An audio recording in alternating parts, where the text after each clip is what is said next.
அவங்க மனசு சுத்தம், நம்ம தளபதி மனசு சுத்தம். எல்லாத்தையும் விட்டு இறங்குறான் தலைவன். அவருக்கு ஒரு வாட்டி ப்ளீஸ் எல்லாம் ஹெல்ப் பண்ணலாங்க. எல்லாருமே எல்லாத்தையும் மூட்டை கட்டி வச்சுட்டு ஈகோ பிரச்சனை சண்டை எல்லாத்தையும் நிறுத்தி வச்சுட்டு இதுல பண்ணோம்னா சிஸ்டம் அப்கிரேட் பண்ற மாதிரி. எவ்வளவு நாளைக்கு தான் இந்த பழைய திருடி கதவை தொடடின்றது? இவர் சேஞ்ச் பார்க்கலாம்.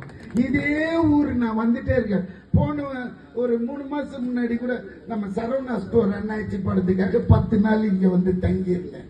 அப்படி எனக்கு என்னவோ இங்க தூத்துக்குடியோட ஒரு அட்டாச்மெண்ட் வேற ஆகி போயிடுச்சு. அடிக்கடி வரா மாதிரி. இப்ப பாருங்க, கொச்சின்ல இருந்து கிளம்பி ஓடி வந்துட்டேன். அதனால நண்பர்களே, எந்த கருத்து வேறுபாடு இருந்தாலும் ஒதுக்கி வச்சுட்டு இந்த எலெக்ஷனுக்காக உங்களோட ஒத்துமை தான் தேவை. இண்டிவிஜுவலா நீ என்ன பண்றேன்னு பாரு, அடுத்தவன் என்ன பண்றான்றதே கவலையே படாதீங்க. நீங்க பண்றதுல ரிசல்ட் கிடைக்கும், அதுல ஒரு என்ஜாய்மெண்ட் கிடைக்கும். Thank you thank you.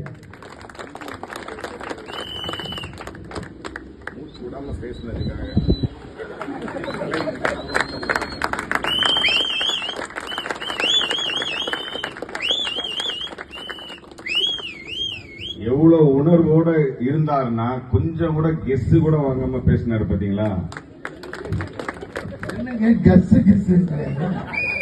கஸ் இல்லம்மா, கெஸ் நம்ம ஒரு பாஷை.